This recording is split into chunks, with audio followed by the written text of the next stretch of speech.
So আজকে আমরা যে বিষয়টা আলোচনা করব সেটা ইংরেজি সাহিত্যের চতুর্থ নম্বর একটি যুগ এবং সেই যুগের নাম হচ্ছে দি নিও ক্লাসিক্যাল পিরিয়ড। ইংরেজি সাহিত্যে নিও ক্লাসিক্যাল পিরিয়ড থেকে অনেকবার কোশ্চেন এসেছে, আসবে এবং বিসিএসে আসার সম্ভাবনা আছে। সো সেই পয়েন্ট অফ ভিউ থেকে আমরা গুরুত্বপূর্ণ একটা টপিক আলোচনা করি, তার নাম হচ্ছে দি নিও ক্লাসিক্যাল পিরিয়ড। দি নিও ক্লাসিক্যাল পিরিয়ড, দি নিও ক্লাসিক্যাল পিরিয়ড। আর নিও ক্লাসিক্যাল পিরিয়ড এমন একটা পিরিয়ড যার যুগটা যখন রেনেসান্স পিরিয়ড শেষ হয়েছে তখনই এর যাত্রা শুরু হয়েছে। দ্যাট মিন্স বলা হয়েছে 1666 থেকে 1700, দু একটা বইতে এখানে 85 লিখেছে কিন্তু এটা পারফেক্ট না, এখানে পারফেক্ট হচ্ছে 1798। নিও ক্লাসিক্যালকে বলা হয় 17 or 18 সেঞ্চুরি, 17 or 18 সেঞ্চুরি। দেখুন আমাদের আজকের আলোচনার টপিক হচ্ছে দি নিও ক্লাসিক্যাল পিরিয়ড। এই নিও ক্লাসিক্যাল পিরিয়ড সম্পর্কে আমরা জানবো। দি নিও ক্লাসিক্যাল পিরিয়ড এর যুগটা হচ্ছে 1660 থেকে 1798। এটি পারফেক্ট, দু একটা বইতে 85 দেওয়া আছে কিন্তু এটা একটা ভ্রান্ত ধারণা। এবং এই নিও ক্লাসিক্যালের যুগটা অবশ্যই 1798, এটা হচ্ছে পারফেক্ট এবং একে বলা হয় 17 or 18 সেঞ্চুরি। এখানে এটা পারফেক্টের কারণ হচ্ছে দেখেন নিও ক্লাসিক্যাল পরে আমরা গল্প করি একটু, রোমান্টিক পিরিয়ডটা অবশ্যই আরম্ভ হয়েছে এই যুগ থেকে। তার মানে 1798 থেকে 1832 এটা হচ্ছে রোমান্টিক পিরিয়ডের ডিউরেশন। দেখুন এই যে এই সালটা যেটা এসেছে 1798, আমরা জানি উইলিয়াম ওয়ার্ডসওয়ার্থ 19টা কবিতা, এস.টি. কোলরিজ 4টা কবিতা, 19টা আর 4টা 23টা কবিতার সমন্বয়ে যখন লিরিক্যাল ব্লাড কবিতাগুলি পাবলিশড হলো 1798-এ, তখন মূলত এই রোমান্টিক যুগের যাত্রা সূচনা করা হয়। এজন্য নিও ক্লাসিক্যালের পারফেক্ট ডিউরেশনটা 1798। এবার একটু জেনে নেই আমরা কি লিখেছি। The neo classical period, neo classical period যুগটা 1660 থেকে 1798, দু একটা বইতে 85 দেওয়া আছে, তবে এটা খুবই রেয়ার, কখনো কখনো হতে পারে। তারপর পারফেক্ট ডিউরেশনটা 1660 থেকে 1798। নিও ক্লাসিক্যালকে বলা হয় 17 and 18 সেঞ্চুরি। এবং 1798 এটা রাইটের কারণ হচ্ছে নিও ক্লাসিক্যালের পর একটা বই তো পাবেন না, রোমান্টিক পিরিয়ড এটা থেকে যাত্রা শুরু হয়েছে। অবশ্যই রোমান্টিক পিরিয়ড যাত্রা শুরু হয়েছে 1798 থেকে। তাহলে দেখুন রোমান্টিক পিরিয়ডটা 1798 থেকে 1832। আর এই রোমান্টিক পিরিয়ডটা এই সময়টা হয়েছিল, দেখুন উইলিয়াম ওয়ার্ডসওয়ার্থ 19টা কবিতা লিখেছিল, যাকে poet of nature, worship of nature, high priest of nature, lake poet, poet of children. He was born in 1772 থেকে 1800 বলা হয় 50। এস.টি. কোলরিজকে বলা হয় সুপার ন্যাচারাল পয়েট এবং হি ওয়াজ বর্ন ইন 1772 থেকে বলা হয় 1834। Poet of nature, poet of super natural, এই দুটো বেশি ইম্পর্টেন্ট। যাই হোক অনেক কিছু। উইলিয়াম ওয়ার্ডসওয়ার্থ 19টা কবিতা, এস.টি. কোলরিজ 4টি কবিতা, দুই বন্ধুর সমন্বয়ে 23টা কবিতা যখন লিরিক্যাল ব্লাডে 1798-এ প্রকাশ করে তখন মূলত রোমান্টিক যুগের যাত্রা সূচনা করা হয়। এজন্য নিও ক্লাসিক্যালের শেষ হয়েছে 1798, এটা পারফেক্ট, এটা পারফেক্ট না। তারপরে আমরা জেনে নিলাম যেহেতু you are thirsty of knowledge সেই পয়েন্ট অফ ভিউ থেকে। তাহলে নিও ক্লাসিক্যাল পিরিয়ডের যুগটা হলো 1660 থেকে 1798। এখানে যদি বলা হয় লিরিক্যাল ব্লাড কে লিখেছে, উইলিয়াম ওয়ার্ডসওয়ার্থ হয়। লিরিক্যাল ব্লাড কে লিখেছে, এস.টি. কোলরিজ হয়। উইলিয়াম ওয়ার্ডসওয়ার্থের সমসাময়িক কবি হচ্ছে এস.টি. কোলরিজ। যেমন আপনারা পড়ে এসেছেন উইলিয়াম শেক্সপিয়ার সমসাময়িক কবি হচ্ছে ক্রিস্টোফার মার্লো। উইলিয়াম শেক্সপিয়ার সমসাময়িক কবিকে ক্রিস্টোফার মার্লো। কোলাবরেটেড, কোলাবরেটর, প্রেডেসেসরস, সমসাময়িক। সাহিত্যের মধ্যে এই দুইটা কোশ্চেন দেখেন 4জন ব্যক্তি থেকে অনেক কোশ্চেন করা হয়, ব্যাংক, বিসিএস, নিবন্ধন, সকল জব সেক্টরেই। তাহলে শেক্সপিয়ারের সমসাময়িক কবি ক্রিস্টোফার মার্লো, উইলিয়াম ওয়ার্ডসওয়ার্থের সমসাময়িক কবি হচ্ছে S T. Coleridge, Samuel Taylor Coleridge. Lyrical ballad কে লিখেছে? উইলিয়াম ওয়ার্ডসওয়ার্থ হয়। লিরিক্যাল ব্লাড কে লিখেছে? এসটি কলিন্স হয়। কতগুলি কবিতা? 19টা, 4টা। মোট কত? 23টা। 23টা কবিতার সমন্বয়ে লিরিক্যাল ব্লাড কখন পাবলিশড হয়েছে? এত সাল। এবং এত সালে কোন যুগের যাত্রা শুরু হয়? রোমান্টিক পিরিয়ডে। যাই হোক, রোমান্টিক পিরিয়ড সেটা পরের বিষয়। আমরা মূলত নিও ক্লাসিক্যাল পিরিয়ডটা জেনে নিলাম। নিও ক্লাসিক্যাল পিরিয়ডের এখানে দু একটা বইতে 1785 আছে, কিন্তু এটা পারফেক্ট না। অবশ্যই পারফেক্ট হচ্ছে 1798। তাহলে নিও ক্লাসিক্যাল পিরিয়ডের নাম জানলাম, ডিউরেশন জানলাম, সেঞ্চুরি জানলাম। এবার ছোট্ট করে দেখি নিও ক্লাসিক্যাল পিরিয়ডের বাংলা অর্থটা কি। নিও ক্লাসিক্যালের বাংলা অর্থ হচ্ছে নব্য ধ্রুপদী। নব্য ধ্রুপদী। নব্য ধ্রুপদীর আরেকটা বাংলা লেখা যায়, সেটা হচ্ছে নকল, কিন্তু নব্য ধ্রুপদী হচ্ছে স্ট্যান্ডার্ড। এবার একটু খেয়াল করি, নব্য ধ্রুপদী হচ্ছে নিও ক্লাসিক্যালের বাংলা। এই নিও ক্লাসিক্যালের যদি সিনোনিম খুঁজি তাহলে দেখেন, বা এর অপর নাম খুঁজি, pseudo classical period, enlightenment period, আলোকিত যুগ। আর সুডো বলা হয় copy, duplicate, artificial, nickname, false. আসল না যেটা, সেটাকেই বলে নকল। নকলের একটা ভালো বাংলা স্ট্যান্ডার্ড প্রতিশব্দ হচ্ছে নব্য ধ্রুপদী। তবে নিও ক্লাসিক্যাল অর্থ কেউ যদি নকল লেখে এটাও হয়, তবে পারফেক্ট হচ্ছে নিও ক্লাসিক্যাল অর্থ নব্য ধ্রুপদী। নিও ক্লাসিক্যালের সিনোনিম হচ্ছে copy, duplicate, artificial, nickname, false. তাহলে নব্য ধ্রুপদী এমন একটা শব্দ যা প্রিফিক্স সাফিক্সে ইউজ করা হয়। নব্য ধ্রুপদীর এটা নরমালি শব্দ হচ্ছে নকল। সাহিত্য সবসময় স্মার্ট এবং স্ট্যান্ডার্ড শব্দ খোঁজে। তাহলে it is clear to all of them. নিও ক্লাসিক্যাল পিরিয়ডের নাম জানলাম, ডিউরেশন জানলাম, সেঞ্চুরি জানলাম, এবং নিও ক্লাসিক্যালের বিখ্যাত বাংলা শব্দটার অর্থ হচ্ছে নব্য ধ্রুপদী বা নকল। দেখেন, অ্যাংলো সেকশন অর্থ দেবদূত, রেনেসান্স অর্থ নবজীবন, নিও ক্লাসিক্যাল অর্থ নব্য ধ্রুপদী, সনেট অর্থ চতুর্দশপদী কবিতা বা মৃদধ্বনি, উটোপিয়া অর্থ কোথায় কেউ নেই বা কিছু নেই, ক্যানোনাইজেশন শব্দের অর্থ পবিত্রকরণ। এই শব্দগুলি কিন্তু রাইম শব্দের অর্থ ছন্দ, তাল, মিল আমরা শিখে এসেছি। তাহলে it is clear to you that neo classical পিরিয়ডের নাম জানলাম, ডিউরেশন জানলাম, সেঞ্চুরি জানলাম এবং বাংলা অর্থ জানলাম। আর অতিরিক্ত যা জানবো সেগুলি অপ্রাসঙ্গিক হবে, কখনোই কোশ্চেন আসবে না। এবার নিও ক্লাসিক্যাল পিরিয়ডের ছোট্ট করে আমরা তিনটে পার্ট জানি। নিও ক্লাসিক্যাল, নিও বর্ণ তিনটে ভাগে বিভক্ত করা হয়েছে। প্রথম পার্ট হচ্ছে the restoration period. Restoration period. Restoration period দেখেন 37তম বিশেষ পরীক্ষা এসেছিল। রেস্টোরেশন পিরিয়ড এর যুগটা বলা হয় 1660 থেকে বলা হয় 1790 বলা হয়। 1660 থেকে 1700 সাল, মাত্র 40 বছর। আর রেস্টোরেশনের বাংলা অর্থ বলা হয়, রেস্টোরেশনের বাংলা অর্থ বলা হয় পুনরুত্থান। এর বাংলা অর্থ বলা হয় পুনরুত্থান। ইংলিশ অর্থ বলা হয় monarchy. What do mean by restoration? Monarchy, গণতন্ত্র বা রাজতন্ত্র। এবং এর বাংলা অর্থ পুনরুত্থান। কিন্তু নো নিড, এর ছোট্ট করে অপর নামটা একটু জেনে নেই। The age of John Dryden, JOHN, John Dryden, DRYDEN, John Dryden and John Milton. সংক্ষেপে বলা হয় এজ অফ ডাইডেন এবং age of Milton. Age of Dryden এবং age of Milton. I think আপনারা দেখতে পাচ্ছেন। হ্যাঁ, ওয়ালাইকুম আসসালাম। তাহলে ছোট্ট করে আমরা জেনে নিলাম নিও ক্লাসিক্যাল পিরিয়ডের নাম জানলাম, ডিউরেশন জানলাম, সেঞ্চুরি জানলাম, বাংলা অর্থ জানলাম। আরো অনেক কিছু জানা যায়। নিও ক্লাসিক্যাল পিরিয়ডের নামের উপর ভিত্তি করেই 2 ঘন্টা ক্লাস নেওয়া যায়, কিন্তু সেগুলি অপ্রাসঙ্গিক আসবে না। ইতিহাস জানা ভালো, কিন্তু মার্ক উঠানো আরো ভালো। এজন্য আমরা শর্টলি জানলাম নিও ক্লাসিক্যাল পিরিয়ডের নাম জানলাম, ডিউরেশন জানলাম, সেঞ্চুরি জানলাম, বাংলা অর্থ জানলাম।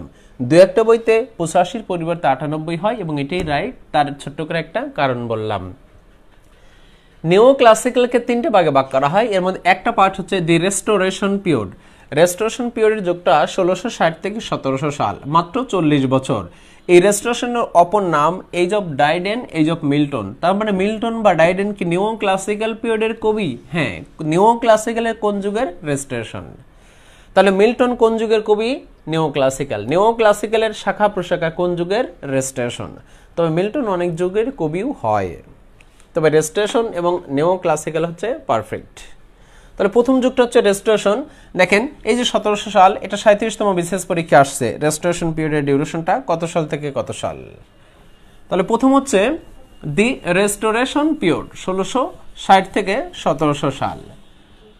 দ্বিতীয় বলা হচ্ছে দি আগস্টান পিরিয়ড, AUGUSTN, দি আগস্টান পিরিয়ড। আগস্টান পিরিয়ডের যুগটা ছোট্ট করে আমরা জেনে নেই।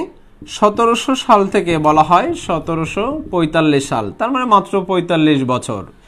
এই যুগের অপর নাম বলা হয় the age of Alexander Pope, ELEXANDER, Alexander Pope, Alexander Pope. একে আবার শুধু পপও বলা যায়। তাহলে দেখুন, নিও ক্লাসিক্যালের প্রথম স্টেপ পেলাম আমরা রেস্টোরেশন, দ্বিতীয় স্টেপ যেটা সেটা হলো বলা হয় আগস্টান, AUGUSTN, আগস্টান পিরিয়ড এমন একটা পিরিয়ড যার যুগটা 1700 থেকে 1745, মাত্র 45 বছর। আগস্টান পিরিয়ডের অপর নাম হচ্ছে আলেকজান্ডার পপ। দেখুন, আলেকজান্ডার পপ থেকে 40তম বিসিএস কোশ্চেন আসছে, 17তম বিসিএস কোশ্চেন আসছে, 16তম বিসিএস কোশ্চেন আসছে। আলেকজান্ডার পপ কোন যুগের কবি? নিও ক্লাসিক্যাল পিরিয়ডের কবি। নিও ক্লাসিক্যালের কোন যুগের কবি? আগস্টান পিরিয়ডের কবি। মেজর পার্ট আসলে সবাই পারে, শাখা প্রশাখা আসলে কনফিউশন হয়ে যায়। তাহলে নিও ক্লাসিক্যালের তিনটা পার্ট, একটি হচ্ছে রেস্টোরেশন, তার অপর নাম এজ অফ ডাইডেন বা এজ অফ মিল্টন, একটা হচ্ছে আগস্টান, এর অপর নাম আলেকজান্ডার পপ, যুগটা 17 থেকে 1745 সাল পর্যন্ত। এজ অফ আলেকজান্ডার পপকে কখনো কখনো এজ অফ পপও বলা যায়, শুধু পপও বলা যায়, ALEXANDER, POPE। এবার আমরা তৃতীয় পার্টটা দেখি। তৃতীয় পার্ট, নিও ক্লাসিক্যালের তৃতীয় পার্ট বলা হচ্ছে দি এজ অফ সেন্সিবিলিটিস, ইন্দ্রিয়পরায়ণতা, যার যুগটা অবশ্যই আরম্ভ হয়েছে 1745 সাল থেকে। এখানে দুইটাই দুই একটা বইতে দেখবেন লেখা আছে 85 অথবা বলা আছে 1798, তবে এটাই হচ্ছে right. The age of sensibilities period, ইন্দ্রিয়পরায়ণতার যুগ।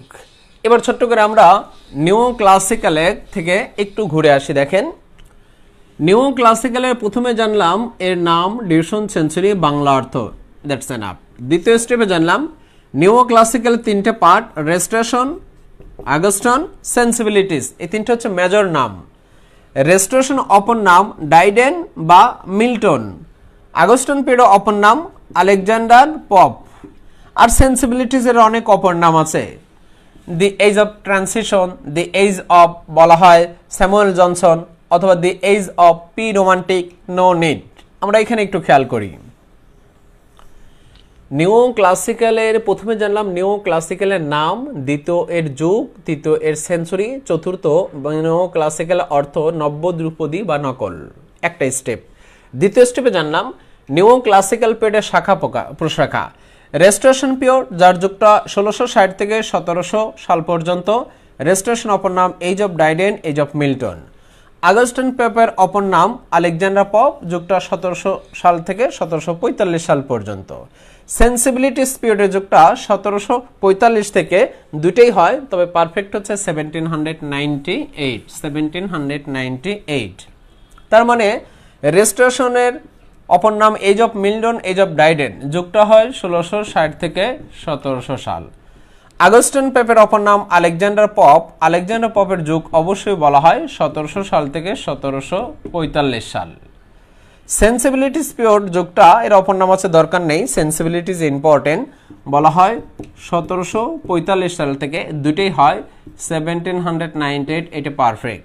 তবে এখানে দুই একটা বইতে 1785 আছে, কিন্তু নো নিড, দরকার নেই। এবার খেয়াল করি, এটা হচ্ছে রেস্টোরেশন, এটা হচ্ছে আগস্টান, এটা হচ্ছে সেন্সিবিলিটিস পিরিয়ড। এবার খেয়াল করি আমরা, নিও ক্লাসিক্যাল পিরিয়ড এমন একটা পিরিয়ড যার সংক্ষেপে আমরা জানলাম নিও ক্লাসিক্যাল পিরিয়ডের নাম জানলাম, ডিউরেশন জানলাম, সেঞ্চুরি জানলাম, বাংলা অর্থ জানলাম। নিও ক্লাসিক্যালকে নিও বর্ণ তিনটে ভাগে ভাগ করা হয়েছে, restoration, Augustan, sensibilities. Restoration period অপর নাম age of Dryden, age of Milton, যার যুগটা 1660 থেকে 1700 সাল, মাত্র 40 বছর। দ্বিতীয় আগস্টান পিরিয়ড, নিও ক্লাসিক্যালের দ্বিতীয় পার্ট আগস্টান। আগস্টান অপর নাম এজ অফ আলেকজান্ডার পপ, যুগটা 1700 থেকে 1745, সংক্ষেপে আগস্টান পিরিয়ড। তৃতীয় বলা আছে সেন্সিবিলিটিস পিরিয়ড, ইন্দ্রিয় প্রণয়তার যুগ, 1745 থেকে 1798, দুই একটা বইতে পুষাশি হয়, ভ্রান্ত ধারণা। সেন্সিবিলিটিস পিরিয়ড। তাহলে নিও ক্লাসিক্যালের তিনটে part, restoration, Augustan, sensibilities. Restoration, Augustan, সেন্সিবিলিটিস period. Restoration 1660 থেকে 1760, এটা বিসিএস এর কোশ্চেন। আলেকজান্ডার পপ বা আগস্টান পিরিয়ড 1700 থেকে 1745, আলেকজান্ডার পপ থেকে বিসিএস এর কোশ্চেন। এবং 1745 থেকে 98 সেন্সিবিলিটিস পিরিয়ড আসে নাই, পরীক্ষায় আসার সম্ভাবনা আছে। তাহলে তিনটে পার্ট জানলাম, রেস্টোরেশন, আগস্টান, সেন্সিবিলিটিস। এবার খেয়াল করি, নিও ক্লাসিক্যালের প্রথমে জানলাম নাম, ডিউরেশন, সেঞ্চুরি, বাংলা অর্থ। দ্বিতীয় স্টেপ জানলাম এর শাখা প্রশাখা, তিনটে শাখা, রেস্টোরেশন, আগস্টান, সেন্সিবিলিটিস। এবার তৃতীয় স্টেপে আমরা জানব নিও ক্লাসিক্যাল পিরিয়ডের অনেকগুলি ব্যক্তি, এই অনেকগুলি ব্যক্তির মধ্যে থেকে আজকে একজন ব্যক্তি আলোচনা করব, সেই ব্যক্তির নাম হচ্ছে এপি, মানে আলেকজান্ডার পপ। তাহলে আজকের আলোচনা হচ্ছে আলেকজান্ডার পপ, সে নিও ক্লাসিক্যাল পিরিয়ডের কবি। নিও ক্লাসিক্যাল পিরিয়ডের কোন যুগের কবি? রেস্টোরেশনের পরে আগস্টান পিরিয়ডের কবি। তাহলে আমাদের আজকের আলোচনার বিষয় এবং আজকে আমরা যা আলোচনা করব, আমরা নিও ক্লাসিক্যাল সম্পর্কে একটু বেসিক ধারণা নিয়ে নিলাম। নিও ক্লাসিক্যাল পিরিয়ডে প্রথমে নাম, ডিউরেশন, সেঞ্চুরি, দ্বিতীয় শাখা প্রশাখা, তৃতীয় অনেকগুলি ব্যক্তির মধ্যে একজন গুরুত্বপূর্ণ ব্যক্তি এবং সেই ব্যক্তির নাম হচ্ছে Alexander pop. ALEXANDER, Alexander pop. সব ব্যক্তির জন্ম মৃত্যু ইম্পর্টেন্ট না, তবে কোনো কোনো ব্যক্তি ইম্পর্টেন্ট। হি ওয়াজ বর্ন 1788 থেকে 1700, হি ওয়াজ বর্ন ইন 1688 থেকে 1744। এ হচ্ছে আলেকজান্ডার পপ। আলেকজান্ডার পপ একজন বিখ্যাত ব্যক্তি, তাকে অনেকগুলি টাইটেল বলা হয়। দেখি কি কি টাইটেল বলা হয়। প্রথমে একে বলা হয় মক, MOCK। মক মানে কি? উপহাস করা, তামাশা করা, ফান করা। Mock heroic, mock heroic poet. আবার এটাও বলা যেতে পারে, দেখুন, মক হিরোইক না হয়ে ইপিক, ইপিক পয়েট। এই দুটারই একই জিনিস বোঝায়, যার বাংলা অর্থ বলা হয়, আমরা ব্র্যাকেটে লিখি, মক এপিক পয়েট বা মক হিরোইক পয়েট, দুটি বলা যায়। আর এই দুটিরই সাধারণত বাংলা অর্থ বলা হয়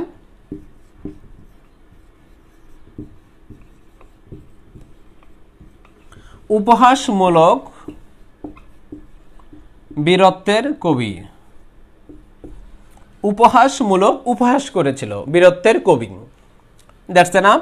এছাড়াও দেখুন, ছোট করে আমরা জানি আলেকজান্ডার পপ কোন যুগের কবি, তাহলে লিখি poets of the neo classical period. Poet of the neo classical, সংক্ষেপে জানলাম poet of the neo classical period, সে নিও ক্লাসিক্যাল পিরিয়ডের একজন কবি। এখন যদি বলা হয় নিও ক্লাসিক্যাল পিরিয়ডের কবি, ঠিক আছে, নিও ক্লাসিক্যালের তো অনেকগুলি পার্ট ছিল, কোন পার্টের কবি? তাহলে poet of the Augustan period, AUGUSTAN, আগস্টান। আর আগস্টানটা কিন্তু আমরা ভালো করে জানলাম যে 1700 থেকে 1745 সাল পর্যন্ত। আর নিও ক্লাসিক্যাল এটাও আমরা জানলাম যে 1660 থেকে 1798 সাল পর্যন্ত।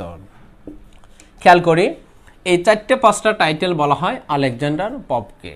এবার খেয়াল করি, আলেকজান্ডার পপ ওয়াজ বর্ন 1688 থেকে 1744। এই আলেকজান্ডার পপকে অনেকগুলি টাইটেল বলা হয়।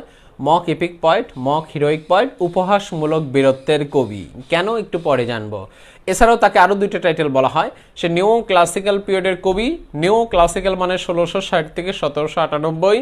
নিও ক্লাসিক্যালের কোন পার্টের কবি? আগস্টান পিরিয়ডের কবি, যা 1700 থেকে 1745 সাল পর্যন্ত। তাহলে it is clear to you all of them, Alexander Pope কোন যুগের কবি? Romantic, Victorian, modern, post modern, neo classical, neo classical. Neo classical না থাকলে আলেকজান্ডার পপ কোন যুগের কবি? আগস্টান পিরিয়ডের কবি। যদি দুটাই থাকে তাহলে কোনটা দেবো? আলেকজান্ডার পপ, মেজর পার্টটা আগে দেব, এরপর শাখা প্রশাখা আমরা পরে দেব। তাহলে আলেকজান্ডার পপের যে বিখ্যাত টাইটেলগুলি, সেই টাইটেলগুলি থেকে আমরা একটা গ্লান্স জানলাম, তাকে বলা হয় mock epic poet, mock heroic poet, উপহাসমূলক বীরত্বের কবি, অথবা poet of the neo classical period, অথবা poet of the Augustan period. That's enough. Mock epic মানে উপহাস করা, ফান করা, তামাশা করা। এবার আলেকজান্ডার পপের বিখ্যাত আমরা কবিতাগুলি থেকে একটু জেনে আসি। আলেকজান্ডার পপের বিখ্যাত অনেকগুলি কবিতার মধ্যে একটা কবিতা পড়বেন এবং সেই একটা কবিতা ইম্পর্টেন্ট। যেমন দি ডান্সিয়ার্ড আছে, দি প্যাস্টোরাল আছে, দি প্যাস্টোরাল, দি ডান্সিয়ার্ড, এর চেয়ে অনেক বেশি ইম্পর্টেন্ট, এর জন্য পয়েম লিখলাম, পয়েমস না, the rape of the lock, যা 40তম বিশেষ পরীক্ষা এসেছে, the rape of the lock, rape of the lock একটা বিখ্যাত কবিতা। আর এই কবিতার নাম বলা হচ্ছে, লিখেছিল Alexander Pope. Rape of the লকের প্রথমে বাংলা অর্থ হচ্ছে বেনি কর্তন করা, বেনি কর্তন করা মানে চুল কেটে ফেলা। রেপ অফ দি লক গ্রন্থের ধরনটা দেখেন কতভাবে হয়। এটা ইপিক হয়, নর্মালি ইপিক, এটাই রাইট, নর্মালি ইপিক, এটাই রাইট, এটি সব দিক থেকে পারফেক্ট। কিন্তু 40তম বিশেষ ইপিকের পরের অপশন ছিল মক ইপিক বা মক হিরোইক। মক ইপিকও হতে পারে, অথবা আরেকটা দেই MOC কে mock heroic, heroic epic poem. তাহলে দেখেন মক হিরোইক আর মক ইপিক মূলত একই বিষয়। তাহলে এটা ইপিক হতে পারে, ইপিক পয়েম হতে পারে, অথবা মক ইপিক পয়েম বা মক হিরোইক পয়েম হতে পারে। তার মানে এটা হলো একটা অপশন, আর এই টোটালটা হচ্ছে দ্বিতীয় অপশন। 40তম বিশেষ আসছে what kind types, rape of the lock, tragedy, comedy, epic, mock epic. অধিকাংশ ক্যান্ডিডেট ইপিক দিচ্ছে। হ্যাঁ, এটা অবশ্যই ইপিক, কিন্তু ইপিকের পরে যদি মক ইপিক থাকে তাহলে তখন এই ইপিককে কাউন্ট না করে সেটা মক ইপিক হিসেবে বেশি কাউন্ট করা হয়। কেন? কারণটা একটু পর জেনে নেব। আলেকজান্ডার পপের বিখ্যাত রেপ অফ দি লকের নায়ক হচ্ছে, হিরো হচ্ছে ব্যারন, হিরোইন হচ্ছে বেলিন্ডা, বেলিন্ডা। আর এই রেপ অফ দি লক খুবই ইম্পর্টেন্ট একটা গ্রন্থ, যা পাবলিশড হয় 1712 সাল। আর রেপ অফ দি লক ছোট করে জানি, এখানে লাইনস আছে, কতগুলি লাইনস আছে? 794টি লাইন আছে, 794টি লাইন আছে। তাহলে দেখুন এখান থেকে আমরা জানলাম রেপ অফ দি লক কে লিখেছে? Alexander Pope. কোন ধরনের গ্রন্থ?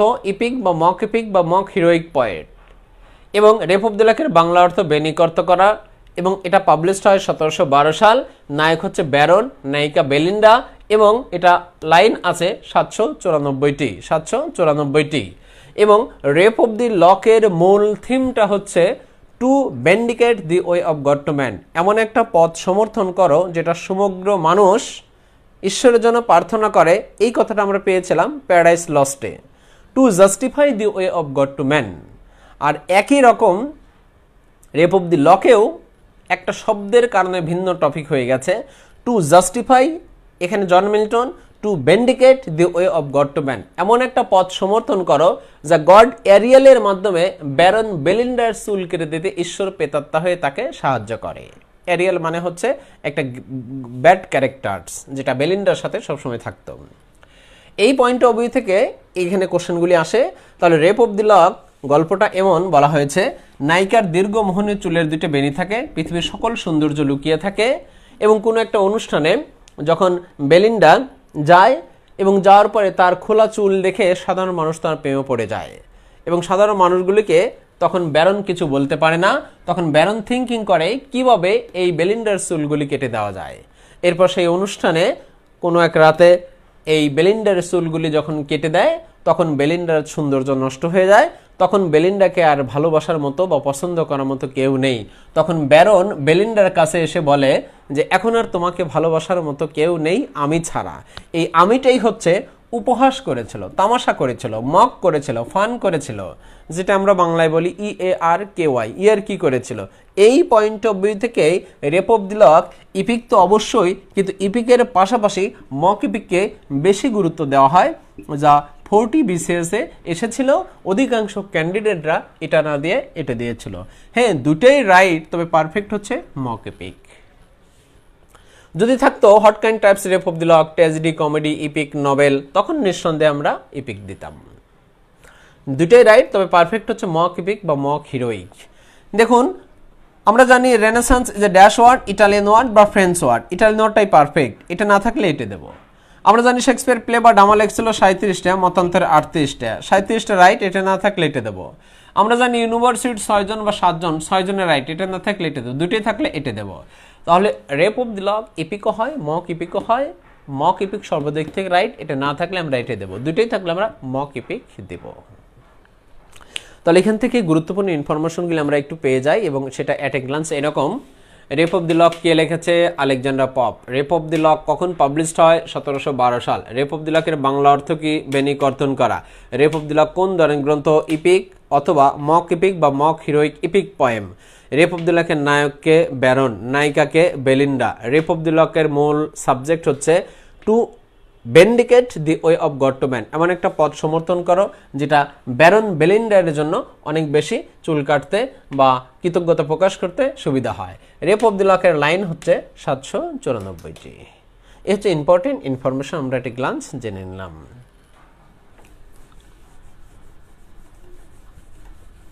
আর রেপ অফ দি লক খুব ইম্পর্টেন্ট একটা গ্রন্থ, এটা একটা বিখ্যাত ইপিক। এটা একটা বিখ্যাত ইপিক। এবার ছোট্ট করে আমরা দেখুন রেপ অফ দি লকের মূল সাবজেক্ট টু ভেন্ডিকেট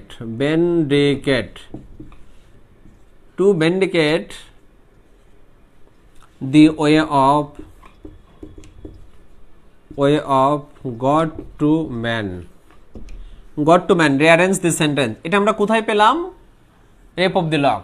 কিন্তু দেখুন আপনারা পড়ে এসেছেন জন মিল্টন, তার বিখ্যাত গ্রন্থ পিএল মানে প্যারাডাইস লস্ট, পাবলিশড হয়েছিল 1667। এই প্যারাডাইস লস্ট একটা ইপিক, আমরা জানি প্যারাডাইস লস্ট এটা একটা বিখ্যাত ইপিক। প্যারাডাইস লস্টের মূল সাবজেক্টটা যদি আমরা খুঁজে বের করি তাহলে দেখেন এখানে শব্দ হচ্ছে বলা হচ্ছে এবং এটা পরীক্ষা আসে, এটা আসে না আসতে পারে, টু জাস্টিফাই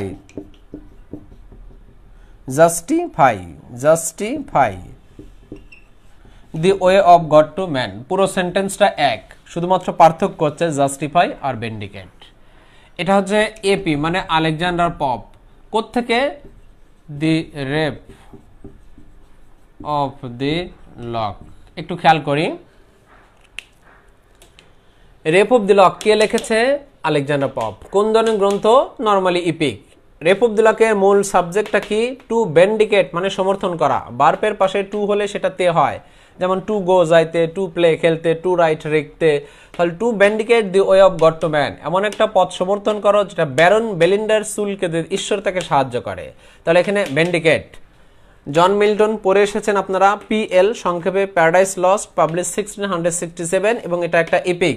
আর এই প্যারাডাইস লস্টের বিখ্যাত মূল সাবজেক্ট হচ্ছে two justify the way of God to man, এমন একটা পথ সমর্থন করো যা ব্যারন বেলিন্ডার চুল কেটে সাহায্য করে। এটা পেলাম রেপ অফ দি লক। এর অনুকরণেই শুধু শব্দটার কারণে মূল সাবজেক্টটা ভিন্ন। Two justify the way of God to man, এমন একটা পথ সমর্থন করো যা ঈশ্বরের কাছে সমগ্র মানুষের জন্য কল্যাণ করা হয়, কারণ মানুষ সবসময় ঈশ্বরের কাছে প্রার্থনা করবে। ম্যান, গড টু ম্যান, এখানে রেয়ারেন্স দি সেন্টেন্স আসতে পারে গড টু ম্যান, অবশ্যই মানুষ সবসময় ঈশ্বরের কাছে প্রার্থনা করবে।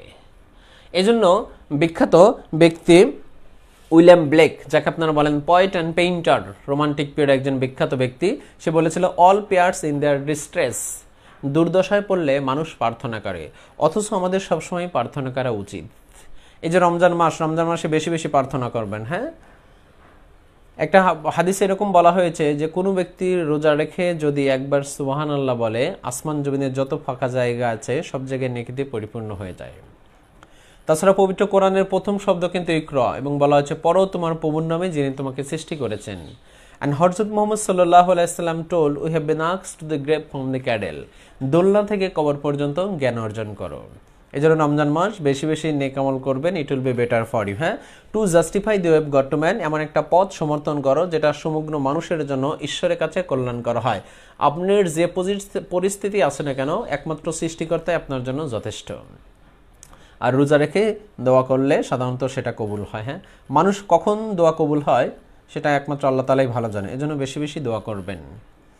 ইয়াকুল্লাহ ফিল কোরআনুল কারীম ক্বাল আল্লাহু সুবহানাহু ওয়া তাআলা ইয়া আইয়ুহাল্লাযিনা আমানু কুতিবা আলাইকুমুস সিয়াম কামা কুতিবা আলাল লাযিনা মিন ক্বাবলিকুম লাআল্লাকুম তাত্তাকুন। হে ইমানদারগণ, তোমাদের জন্য রোজা ফরজ করা হয়েছে যেমন তোমাদের পূর্ববর্তীগণের উপর ফরজ করা হয়েছে এবং তোমরা তাকওয়া অর্জন করো। So will come back our main theme. আমরা মূলত রেপ অফ দি লক আলোচনা করতেছিলাম। রেপ অফ দি লক একটা বিখ্যাত গ্রন্থ, লিখেছে আলেকজান্ডার পপ, নায়ক ব্যারন, নায়িকা বেলিন্ডা, পাবলিশড হয় 1712 সাল। মূল subject to vindicate the way of God to man, এমন একটা পথ সমর্থন করো যেটা ব্যারন বেলিন্ডার চুল কেটে দিতে ঈশ্বর তাকে সাহায্য করে। রেপ অফ দি লক লিখেছে আলেকজান্ডার পপ, যেখানে লাইন ছিল 794টি। এটা ইপিকও হয় অথবা তার চেয়ে বেশি ইম্পর্টেন্ট মক ইপিক বা মক হিরোইক হয়। মক ইপিক বা মক হিরোইক হচ্ছে উপহাস করা, তামাশা করা, ফান করা ইত্যাদি ইত্যাদি। জন মিল্টন বিখ্যাত ব্যক্তি, প্যারাডাইস লস্ট তার বিখ্যাত গ্রন্থ, পাবলিশড হয় 1667, প্যারাডাইস রেগাইন 1671। এটা ইপিক, তবে সেকেন্ডারি ইপিক। এবং এই জন মিল্টন প্যারাডাইস লস্টের মূল সাবজেক্ট বা সেন্টেন্স হচ্ছে two justify the way of God to man, এমন একটা পথ সমর্থন করো যেটা সমগ্র মানুষের জন্য ঈশ্বরের কাছে কল্যাণকর হয়। আই থিঙ্ক এই পর্যন্ত কনসেপ্ট ক্লিয়ার। এছাড়াও আমরা আরেকটু ডিপলি চলে যাই।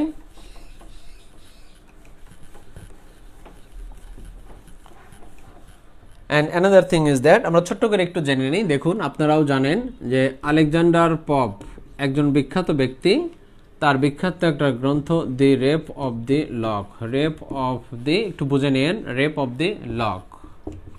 সিম্পলি জানলাম এটা ইপিক, যদিও মক ইপিক, কিন্তু নর্মালি জেনে নেই এটা একটা ইপিক। তাহলে দেখেন আলেকজান্ডার পপের গ্রন্থের নাম কি? Rape of the lock. কোন ধরনের গ্রন্থ? ইপিক। এখানে লকের পরিবর্তে যদি এরকম একটা গ্রন্থ আসে, Anthony ANTHONY, Anthony Mascarenhas, MASCARENHAS, একজন বিখ্যাত ব্যক্তি, ANTHONY MASCARENHAS, অ্যান্থনি মাসকারেনহাসের একটা বিখ্যাত গ্রন্থ আপনারা জানেন এবং পড়ে এসেছেন, rape of the Bangladesh. Rape of the Bangladesh, এটা ভাইভা বোর্ডে কিন্তু অবশ্যই আপনাকে জিজ্ঞেস করবে। রেপ অফ দি বাংলাদেশ, যা পাবলিশড হয় 1971 যুদ্ধের সময়, আর এটা পাবলিশড হয় 1712। এবং এটা একটা বিখ্যাত প্রোজ। প্রোজ অর্থ গদ্য। বাংলা সাহিত্যে গদ্যের জনক ঈশ্বরচন্দ্র বিদ্যাসাগর, ইংরেজি সাহিত্যে গদ্যের জনক ফ্রান্সিস বেকন বা জন ওয়াইক্লিফ, আরও ইত্যাদি ইত্যাদি। ন্যারেটিভ আকারে লেখা। এরপর যদি ছোট্ট করে আমরা এরকম একটা গ্রন্থ জানি, William Shakespeare, SHAKESPEARE, Shakespeare spelling লাস্টে ইম্পর্টেন্ট, আর আছে। অক্সিলারি ভার্ব এম ইজ আর, বর্ণের দিক থেকে ই আর ই, শব্দের দিক থেকে আর। শেক্সপিয়ার একটা বিখ্যাত গ্রন্থ, 1712 সাল। শেক্সপিয়ার একটা বিখ্যাত গ্রন্থ, সেটা হচ্ছে the rape, RAP, rape of the Lucrece, LUCREC। এটা একটা বিখ্যাত কবিতা, জাস্ট মিনিট, কবিতা। আরেকটা বিষয় আছে, জাস্ট মিনিট, এটা হচ্ছে প্রোজ। আরেকটা বিখ্যাত গ্রন্থ আছে, দেখুন, দি রেপ অফ দি, বাইবে আমরা লিখি রেপ আপন রেপ। এটা একটা বিখ্যাত প্লে বা ডামা। প্লে আর ডামা একই জিনিস, আমরা জানি। প্লে বা ডামা নিচে লিখলে দেখা যায়, লিখেছে Henry fielding, SANRY, fielding, FIELDING। এবার একটু গল্প করি, অনেক আমরা লিখেছি, স্টেপ বাই স্টেপ একটু জেনে নেই। আমরা আলোচনা করতেছিলাম আলেকজান্ডার পপ। আলেকজান্ডার পপ বিখ্যাত। আলেকজান্ডার পপের বিখ্যাত একটা গ্রন্থ, সেই গ্রন্থের নাম rape of the lock. Rape of the lock কে লিখেছে? Alexander pop. কখন পাবলিশড হয়? 1712 সালে। রেপ অফ দি লক কোন ধরনের গ্রন্থ? Simply epic. তবে রেপ অফ দি লকের পরিবর্তে যদি এখানে রেপ অফ দি বাংলাদেশ হয়, রেপ অফ দি লকের পরিবর্তে যদি রেপ অফ দি বাংলাদেশ হয়, তাহলে এটা বিখ্যাত একটা অ্যান্থনি মাসকারেনহাস। অ্যান্থনি মাসকারেনহাসের একটা বিখ্যাত প্রোজ।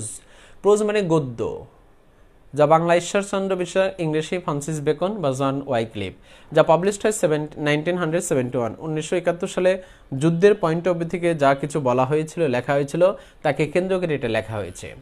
একদম উপরে লিখলাম উইলিয়াম শেক্সপিয়ার। শেক্সপিয়ার স্পেলিংটা গুরুত্বপূর্ণ, আপনারা জানেন।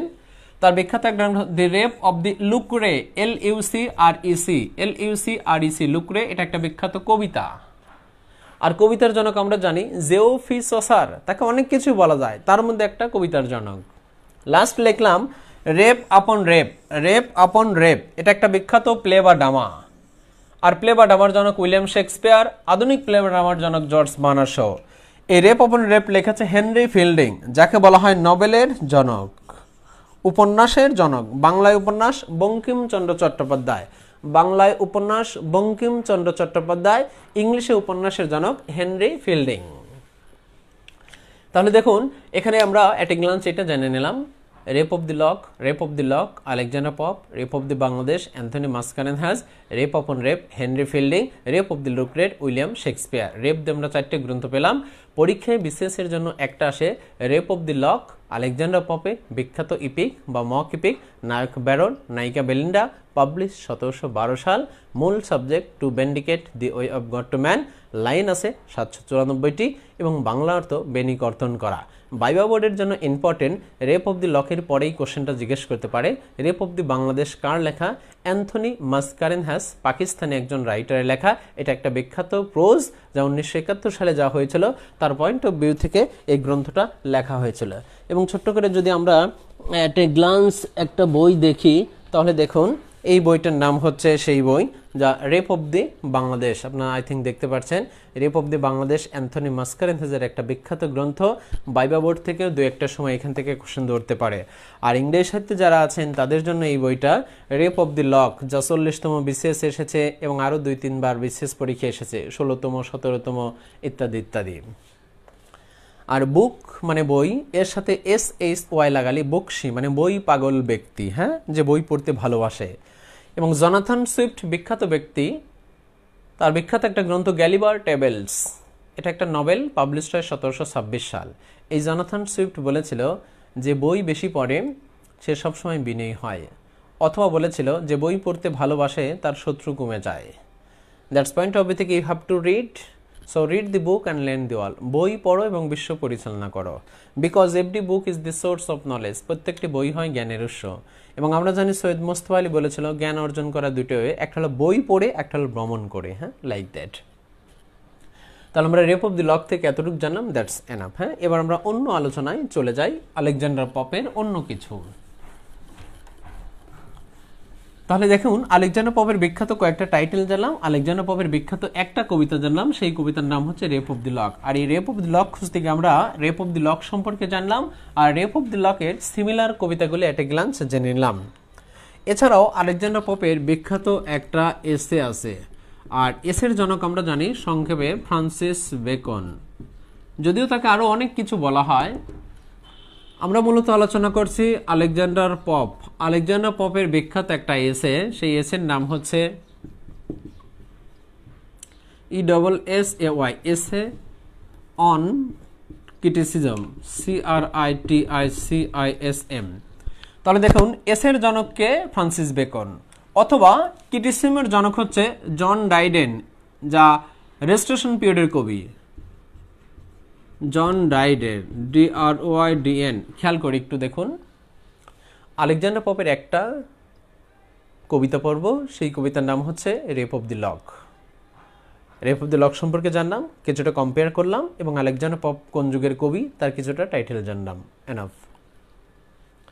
আলেকজান্ডার পপের বিখ্যাত এসে আছে কিছু, তার মধ্যে একটা এসে হচ্ছে এসে অন ক্রিটিসিজম।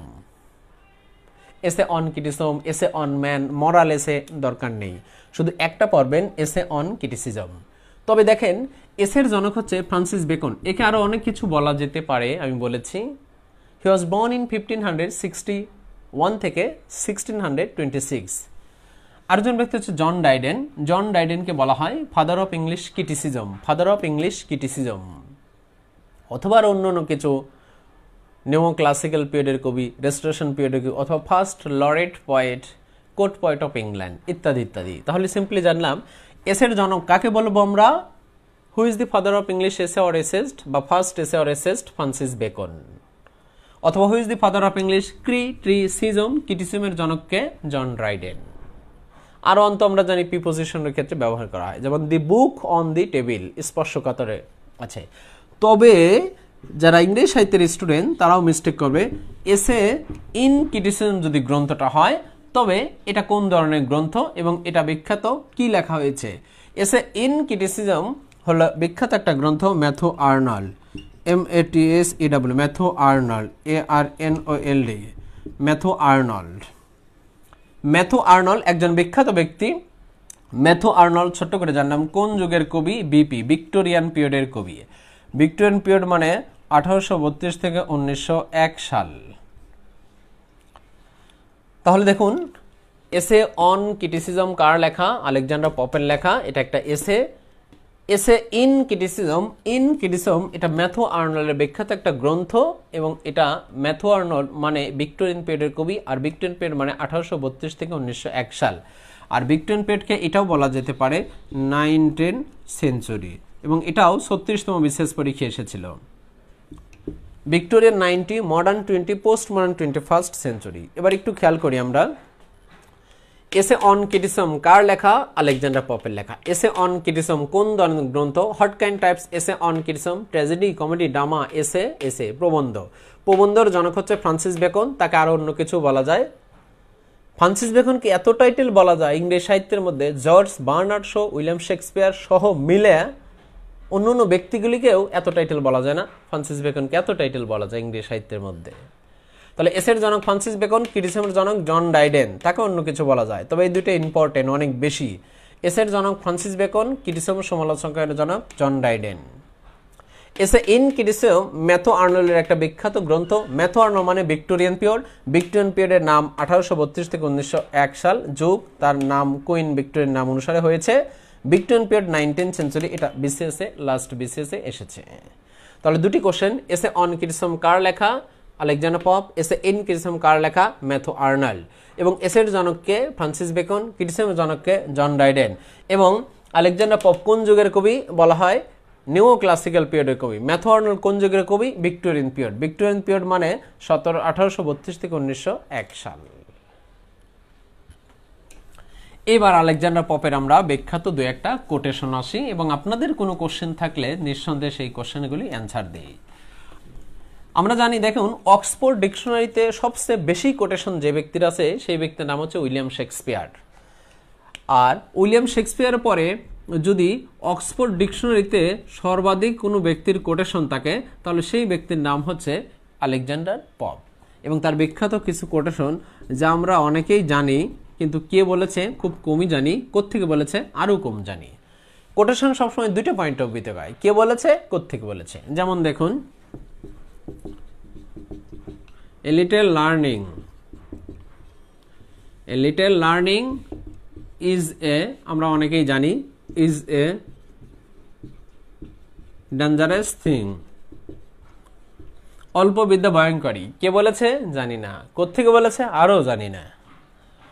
তাহলে দেখুন, a little learning is a dangerous thing, অল্প বিদ্যা ভয়ঙ্করী, কে বলেছে, আলেকজান্ডার পপ। কোত্থেকে বলেছে?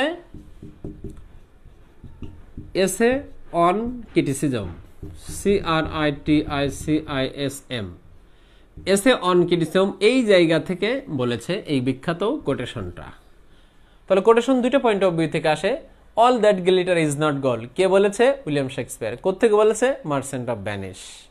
এরকম a little learning is a dangerous thing আমরা প্রায় ইউজ করি, কে বলেছে, আলেকজান্ডার পপ। কোত্থেকে বলেছে, এসে on criticism, essay on criticism, CRITICISM।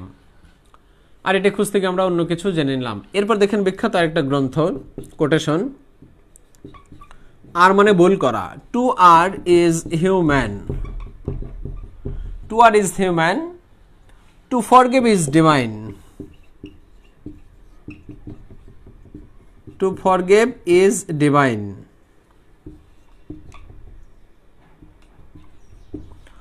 ভুল মাত্র স্বাভাবিক, ক্ষমা মহৎ। দু একটা বইতে এখানে আবার বিংও আছে। To err is human being, to forgive is divine. ভুল মাত্র স্বাভাবিক, ক্ষমা মহৎ। কে বলেছে, আলেকজান্ডার পপ। কোথায় বলেছে, এসে অন ক্রিটিসিজম। অথবা লাস্ট আরেকটা আমরা দেখি, নিচে লিখলে দেখা যায় কিনা, তারপরে ট্রাই করি। Fools rush in where, fools rush in where, angel angels fear to tread. দেখুন কত সুন্দর একটা কথা, fools rush in where angels fear FEAR angel fear FEAR fear to tread. বোকারা যেখানে আগে যায় দেবতারা সেখানে ভয় পায়। হাতি ঘোড়া গেল জল, এরকম একটা কথা আছে। তাহলে দেখুন বিখ্যাত, আমরা এই বিখ্যাত তিনটে কোটেশন একটা গ্লান্স পেয়ে গেলাম। আর এই বিখ্যাত তিনটে কোটেশনই কোথায় বলেছে? আলেকজান্ডার পপ বলেছে। আর বিখ্যাত তিনটে কোটেশনই মূলত বলা হয়েছে এসে অন ক্রিটিসিজম। হাতি ঘোড়া গেল তল, ভেড়া বলে কত জল। হ্যাঁ, লাইক দ্যাট, এই কথাটাই বলা হয়েছে। হাতি ঘোড়া গেল জল, ভেড়া বলে কত জল। ফুলস রাশিন হয়ার অ্যাঞ্জেল ফেয়ার টু ট্রেড। বোকারা যেখানে আগে দেয় দেবতারাও সেখানে ভয় পায়, কারণ বোকারা কখন কি করে নিজেরাও জানে না। এজন্য বোকাদের জন্য দেবতারও রাস্তা ক্লিয়ার করে দেয়। আর জ্ঞানী লোক যখন জ্ঞান অন্বেষণ করার জন্য সৃষ্টিকর্তার নামে গড় থেকে পদচারণ করে, তখন ফেরেশতারা সেই জ্ঞান তৃষ্ণার্থ ব্যক্তির জ্ঞান সহজ করার জন্য তার পদতলে নূর বা আলো বিছিয়ে দেয়। এজন্য রাসূল সাল্লাল্লাহু আলাইহি ওয়াসাল্লাম বলেছে তোমরা প্রয়োজন হলে চীন দেশে দাও জ্ঞান অর্জন করার জন্য। হ্যাঁ, লাইক দ্যাট। সো হচ্ছে আমরা এখানে যতটুকু জানলাম তিনটে title, a little learning is a dangerous thing, অল্প বিদ্যা ভয়ঙ্করী, Alexander Pope, essay on criticism, to err is human, to forgive is divine, ভুল মাত্র স্বাভাবিক, ক্ষমা মহৎ, fools rush in where angels fear to tread, TRED, রিডের পাশে T, tread, fear to tread একটা ফ্রেজ। বোকারা যেখানে আগে যায় দেবতারা সেখানে ভয় পায়। এই বিখ্যাত তিনটে কোটেশন বলেছে আলেকজান্ডার পপ, আর তিনটেই বলেছে এসে অন ক্রিটিসিজম থেকে। তাহলে একটা গ্লান্স আমরা যতটুকু জানলাম একটা কনসেপ্ট ক্লিয়ার করে নেই। আজকে মূলত আলোচনা ছিল আলেকজান্ডার পপ। নিও ক্লাসিক্যাল পিরিয়ড জানলাম, নিও ক্লাসিক্যাল পিরিয়ডের নাম জানলাম, ডিউরেশন জানলাম, সেঞ্চুরি জানলাম, বাংলা অর্থ। নিও ক্লাসিক্যালের তিনটে পার্ট, রেস্টেশন, আগস্টন, সেন্সিবিলিটিস। নিও ক্লাসিক্যাল পিরিয়ডের অনেকগুলি ব্যক্তির মধ্যে একজন গুরুত্বপূর্ণ ব্যক্তি Alexander Pope. Alexander Pope was born 1688 থেকে 1744। আলেকজান্ডার পপকে mock epic, mock heroic poet, উপহাসমূলক বীরত্বের কবি, নিও ক্লাসিক্যাল রেস্টোরেশন পিরিয়ডের কবি বলা হয়। এর বিখ্যাত অনেকগুলি কবিতার মধ্যে একটাই পরীক্ষা আসে, rape of the lock. Rape of the lock থেকে আমরা গুরুত্বপূর্ণ কিছু ইনফরমেশন পেলাম। রেপ অফ দি লক খুঁজতে গিয়ে রেপ অফ দি লকের সাথে অন্যান্য বিষয়গুলি কম্পেয়ার করলাম। এর মূল থিম খুঁজতে গিয়ে জন মিল্টনের মূল থিম প্যারাডাইস লস্ট পেলাম।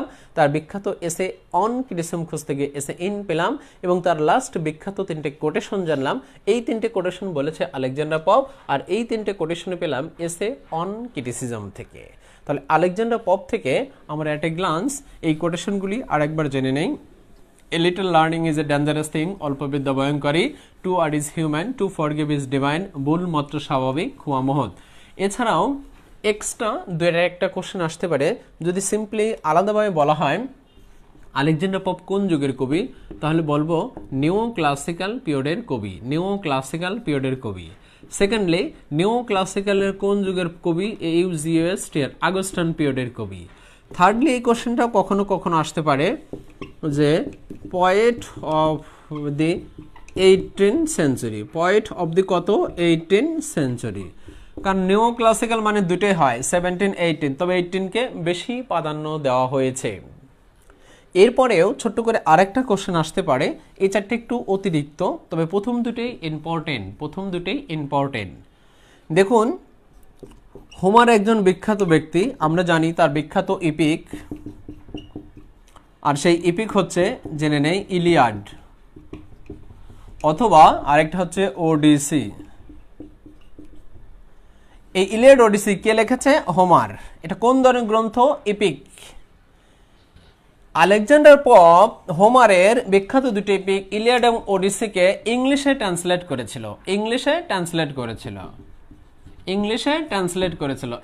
ট্রান্সলেটর। তাহলে ইংলিশ ট্রান্সলেটর কে? English translator. ইলিয়াড এবং ওডিসি ইংরেজিতে ট্রান্সলেট করেছিল কে? Alexander Pope. তবে ইলিয়াড এবং ওডিসি বিখ্যাত, এটা ফার্স্ট ট্রান্সলেট করেছিল